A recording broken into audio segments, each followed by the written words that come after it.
Hello everyone, welcome to source of study. मैं आज आप लोगों से बायोलॉजी का लेक्चर नंबर 2 डिस्कस करूंगा और सेकेंड लेक्चर में जैव प्रौद्योगिकी अर्थात बायोटेक्नोलॉजी के बारे में बात करूंगा। मैं आप तक वीडियो लेके आ रहा हूं। मेरा नाम है राजेश कुमार। अगर आप इस वीडियो का पीडीएफ चाहते हैं तो आप हमें इन टेलीग्राम आईडी पे फॉलो कर सकते हैं, rajesh853204। यह video UPSC, state PCS, SSC, banking, railway, NDA, CDS various एग्जामों के लिए लाभदायक है। इससे पहले हमारे यूट्यूब चैनल पर लेक्चर नंबर 1 बायोलॉजी का इंट्रोडक्शन अपलोड हो चुका है। अगर आपने उसे नहीं देखा है तो पहले आप उसे जाकर देखिए, फिर इस लेक्चर को देखें ताकि एक चैन बना रहे। तो चलिए आज डिस्कस करते हैं जैव प्रौद्योगिकी के बारे में। देखते हैं क्या है जैव प्रौद्योगिकी।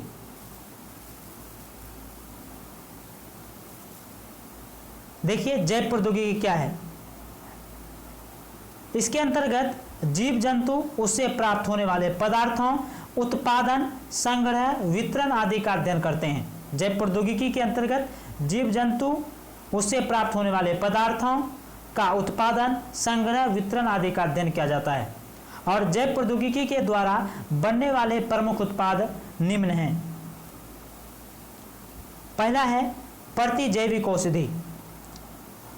प्रतिजैविक औषधि अर्थात एंटीबायोटिक ड्रग्स की बात कर रहे हैं। और यह क्या होता है? यह मेडिसिन जो है प्रायः हानिकारक बैक्टीरिया के विरुद्ध कार्य करता है और सर्वप्रथम अलेक्जेंडर फ्लेमिंग ने इसकी खोज किया था। प्रतिजैविक औषधि का सर्वप्रथम खोज अलेक्जेंडर फ्लेमिंग के द्वारा किया गया था और इसके लिए उन्हें नोबेल प्राइज भी मिला था। और फ्लेमिंग द्वारा बनाया गया पहला एंटीबायोटिक पेनिसिलिन था, जिसे उन्हें पेनिसिलियम अर्थात कवक कहा था। वर्तमान में अधिकांश एंटीबायोटिक का निर्माण बैक्टीरिया द्वारा होता है, जिसकी संख्या वर्तमान में 8000 से भी अधिक हो चुकी है। चलिए एक क्वेश्चन है और एक बात, जितना टाइम एक बैक्टीरिया प्रजनन होने में लगता है उतना टाइम में वह बैक्टीरिया 2 गुना हो जाता है। तो चलिए एक क्वेश्चन है कि एक बैक्टीरिया का प्रजनन काल अगर 10 मिनट है तो 1 घंटे के बाद उसकी संख्या क्या होगी? देखिए, अगर 10 मिनट में एक बैक्टीरिया प्रजनन होता है तो अगले 10 मिनट में 2 हो जाएगा, फिर अगले 10 मिनट में 4 हो जाएगा, फिर इसी तरह बढ़ते रहेगा। अर्थात क्या हो जाएगा? अगर एक बैक्टीरिया है तो वह 10 मिनट में क्या हो रहा है? 2 हो रहा है। फिर अगला 10 मिनट में क्या हो रहा है? 4 हो जाएगा। फिर उसी तरह अगला 10 मिनट में 8 हो जाएगा। फिर उसी तरह अगला 10 मिनट में 16 हो जाएगा। फिर उसी तरह अगला 10 मिनट में 32 हो जाएगा। फिर उसी तरह अगला 10 मिनट में 64 हो जाएगा। अर्थात इसको अगर निकाला जाए तो 60 हो जाएगा 10 अर्थात 6 2 पर पावर 6 इक्वल टू 64 हो जाएगा। ओके, नेक्स्ट क्वेश्चन की ओर चलते हैं। क्वेश्चन नहीं, टॉपिक की ओर चलते हैं। अगला है टीका, वैक्सीन। अभी महामारी कोविड-19 की भी वैक्सीन की तैयारी चल रहा है कि किस प्रकार से खोजा जाए। ठीक है, तो देखते हैं वैक्सीन का खोज किसने किया था। पहली बार वैक्सीन क्या था? सर्वप्रथम एडवर्ड जेनर चेचक के विरुद्ध टीके का निर्माण किया था। वैक्सीन का निर्माण किया था, इसलिए उन्हें टीकाकरण का जनक कहा जाता है। और यहाँ से क्वेश्चन पूछेगा कि टीकाकरण का जनक किसे कहा जाता है, तो इसका आंसर हो जाएगा एडवर्ड जेनर। और किसी रोग के विरुद्ध बनने वाले टीका में उसी रोग के रोगाणु को कम मात्रा शरीर में प्रवेश कराई जाती है। मतलब जो भी बीमारी होगी उसी के विरुद्ध जिस भी रोगाणु से हो हमारे शरीर में रोग होगा, उसी रोगाणु का कम मात्रा में हमारे शरीर में टीका के माध्यम से प्रवेश कराई जाती है, जिसके विरुद्ध एंटीबॉडी का निर्माण करता है हमारा शरीर। और उस रोग से अगर एंटीबॉडी बना लिया तो उस रोग से जीवन भर सुरक्षा प्रदान करेगा। एक है बीसीजी। बीसीजी का टीका किस बीमारी के लिए दिया जाता है? वह दिया जाता है टीबी अर्थात क्षय रोग, इसको तपेदिक भी बोलते हैं। बीसीजी का टीका दिया जाता है। और डीपीटी डीपीटी डिप्थीरिया के लिए दिया जाता है, पर्ट्यूसिस के लिए दिया जाता है और टेटेनस के लिए दिया जाता है। पर्ट्यूसिस कौन सा बीमारी होता है? काली खांसी। ठीक है, चलिए एक क्वेश्चन का जवाब दीजिए। नवजात शिशु में निम्न में से कौन सा टीका दे देनी चाहिए? ऑप्शन नंबर ए बीसीजी का टीका, ऑप्शन नंबर बी डीपीटी का टीका, ऑप्शन नंबर सी पोलियो का टीका, ऑप्शन नंबर डी कोई नहीं। क्या होगा इसका आंसर? ए बी सी या डी?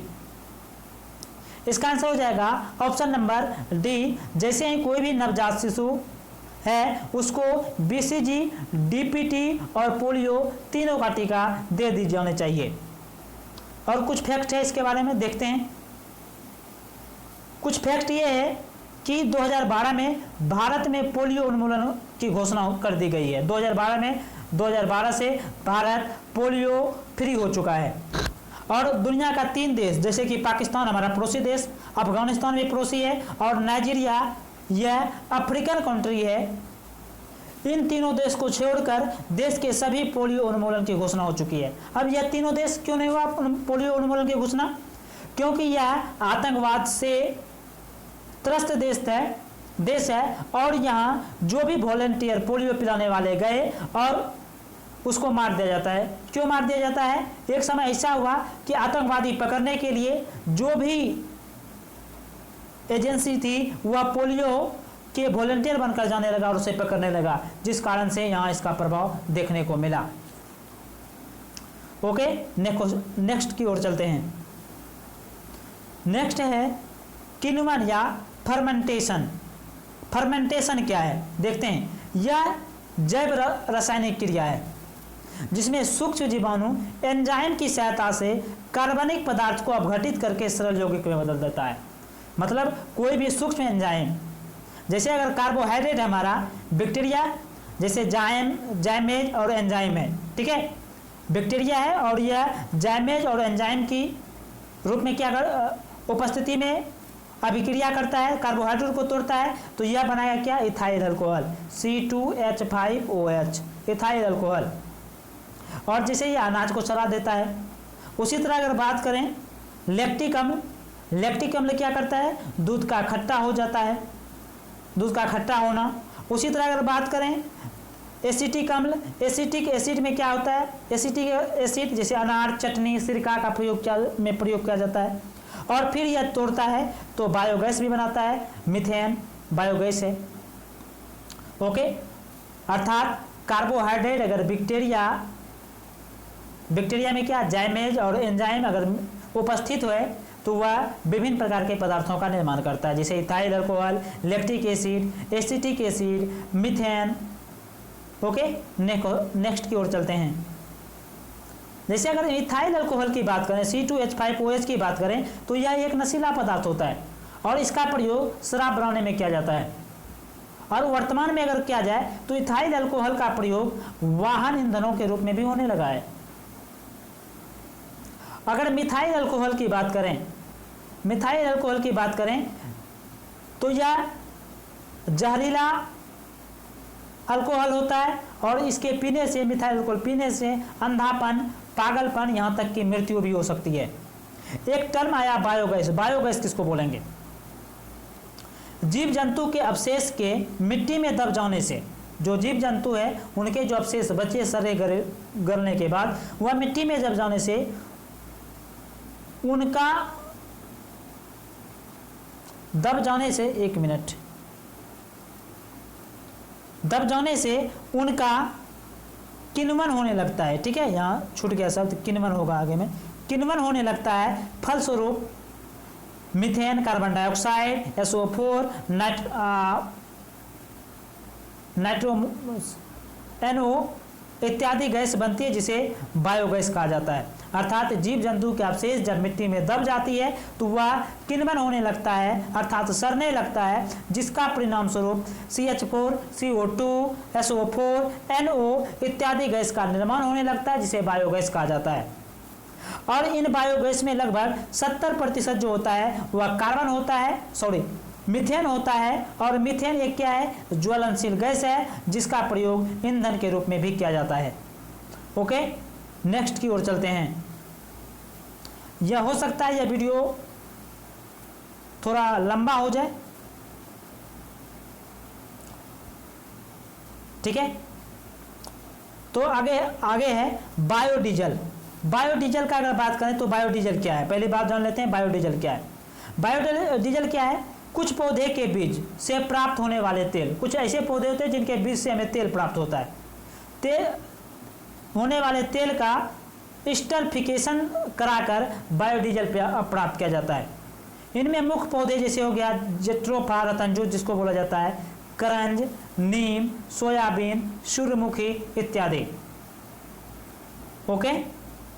अगला है जैव उर्वरक, बायो फर्टिलाइजर। इसका प्रयोग, बायो फर्टिलाइजर किसको बोलेंगे, इसके अंतर्गत कुछ बैक्टीरिया और शैवाल आते हैं जो वायुमंडल से नाइट्रोजन को नाइट्रेट में बदल देता है, बदल देता है और मिट्टी और पौधे की जड़ में आपूर्ति कर देता है नाइट्रेट। यह क्या कहलाता है, जैव उर्वरक कहलाता है। जैसे हो गया rhizobium, clostridium, nitrosomonas, azotobacter, anabaena, nostoc, azolla, blue algae green, ये सब क्या है, जैव उर्वरक का कार्य करता है। और अगर वही बात करें जैव खाद की, बायोमेन्योर की बात करें, इसके अंतर्गत मलमूत्र, पेड़ पौधे के सड़े गले भाग, कार्बनिक अवशेष, जानवरों की हड्डी आते हैं। नेक्स्ट की ओर चलते हैं। नेक्स्ट है पराजनी फसल। यह बहुत ही इंपॉर्टेंट है, इसको थोड़ा ध्यान से समझना है। पराजनी फसल क्या है, पराजनी ट्रांसजेनिक क्रॉप्स या जीएम क्रॉप्स, और अभी के समय में इसका बहुत ही बड़े पैमाने पर प्रयोग किया जा रहा है। अब देखते हैं पराजनिक फसल क्या है। पहला सवाल ये है पराजनी या ट्रांसजेनिक क्रॉप्स क्या है। वैसा फसल जिसमें बाहरी अच्छे गुण वाले जीन का प्रत्यारोपण करके उसके नस्ल को उन्नत बनाया जाता है, हाइब्रिड बनाया जाता है, पराजनी फसल कहलाता है। जैसे आपने सुना होगा नाम बीटी कपास का, बीटी बैगन का, गोल्डन राइस का। ओके। तो अब बीटी बैक्टीरिया, बीटी का क्या मतलब है, बीटी अगर बात करें बीटी का तो यह क्या होता है, एक प्रकार का बैक्टीरिया होता है। और कौन सा बैक्टीरिया होता है, यहाँ लिख दिए हैं बेसिलस थ्रूनजेनेसिस, बेसिलस थ्रूनजेनेसिस। ठीक है। चलिए और देख लेते हैं कुछ बातें, जैसे कि बीटी कपास और बैगन में कीटनाशी गुण विकसित किया गया है।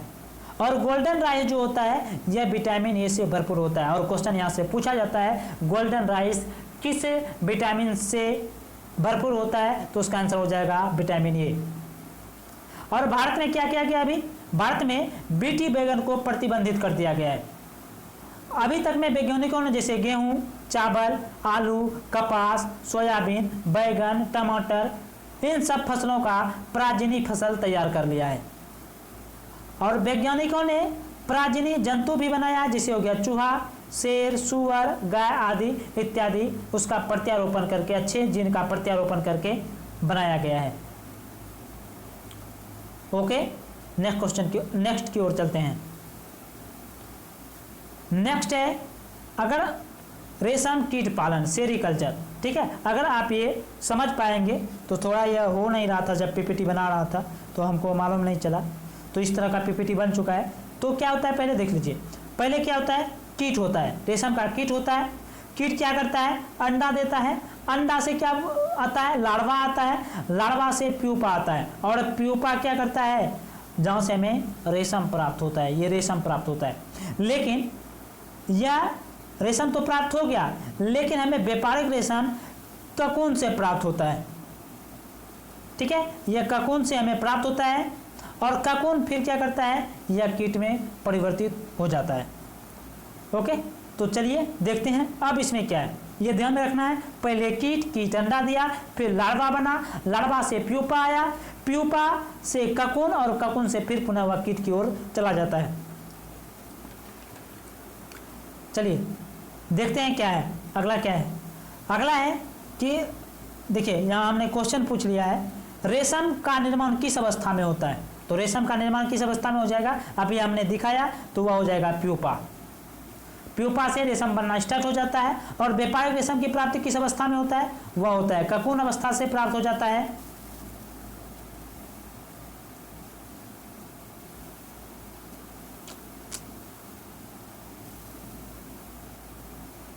ककून अवस्था से प्राप्त हो जाता है। और रेशम रासायनिक रूप से किससे बना होता है? तो प्रोटीन से बना होता है। अब आगे हम बात करेंगे एपीकल्चर की बात करेंगे। एपीकल्चर क्या है? ओके, एपीकल्चर क्या है देखते हैं। एपीकल्चर क्या है, देखिए थोड़ा इसको भी समझने की आप कोशिश कीजिएगा आप लोग। तो क्या है एपीकल्चर? क्या है? अगर एपीकल्चर का अर्थ हुआ कि मधुमक्खी का पालन। मधुमक्खी क्या है? एक सामाजिक कीट है। क्यों है यह सामाजिक कीट? क्योंकि यह समूह में रहता है। और एक होता है, इसमें क्या होता है? बी कॉलोनी होता है। बी कॉलोनी की अगर बात करते हैं तो एक बी कॉलोनी में एक क्वीन होगा, और क्वीन कौन होता है? वह होता है फीमेल, ठीक है, जिसके इशारे पे सारा कार्य होता है। और उसमें क्या होता है? ड्रोन होता है। ड्रोन 2 से 8 संख्या में होता है ड्रोन, यह होता है मेल। एक फीमेल, 2 से 8 तक मेल। और वर्कर जो काम करता है उसमें, जैसे कि कोई भी कार्य, जैसे कि शहद इकट्ठा करना या जो भी फूल का रस इकट्ठा करना, वह वर्कर का कार्य होता है। वर्कर की संख्या होती है हजारों में संख्या होती है। और ये क्या होता है? ना तो यह मेल होता है, ना फीमेल होता है, या नपुंसक होता है। ओके, अब देखते हैं इसके बारे में और इम्पोर्टेंट तथ्य क्या है। इसमें दिया हुआ है कि ओन फ्रिस ने मधुमक्खियों में डांस का पता लगाया। डांस नहीं, डांस का पता लगाया, जिसके लिए उन्हें क्या दिया गया? नोबेल प्राइज भी मिला था। देखिए हमने यहाँ क्वेश्चन पूछा है, क्वेश्चन के रूप में जान लेते हैं कुछ चीज। मधुमक्खियां एक दूसरे को सूचना देती है, किस रूप में? डांस के द्वारा सूचना देता है। मधुमक्खी की भाषा क्या है? वह किस भाषा को समझता है? जो डांस भाषा होता है वह समझता है, वो अपनी भाषा। मधुमक्खी एक दूसरे को कैसे पहचानती है?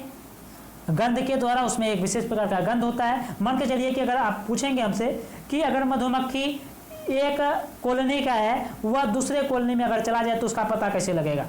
तो यह गंध के द्वारा ही पता चल जाएगा कि वह मधुमक्खी दूसरे कॉलोनी का है।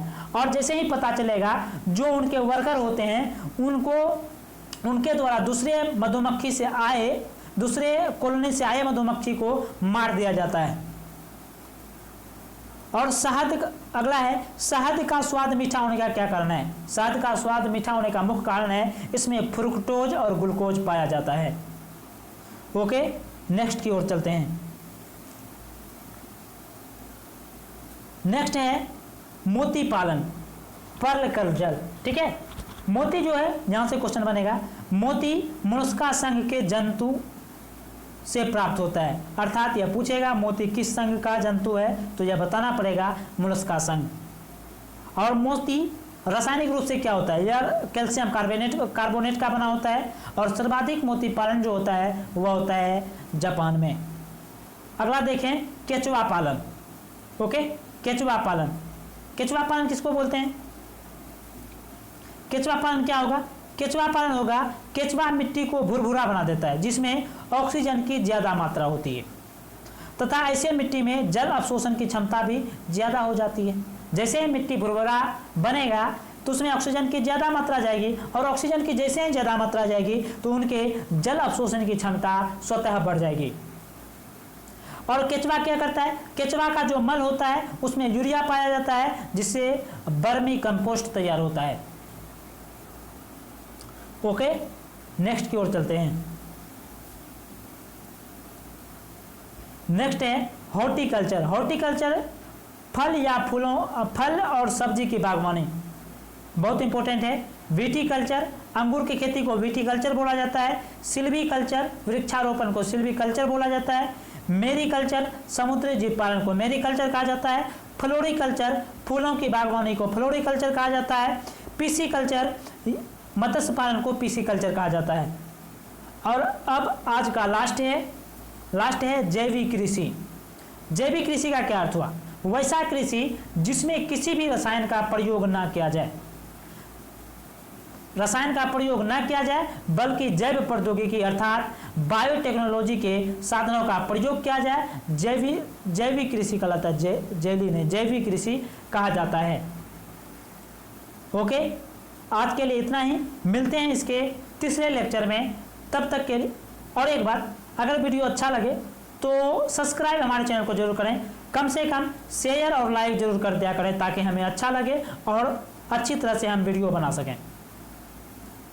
मिलते हैं नेक्स्ट वीडियो में, तब तक के लिए जय हिंद।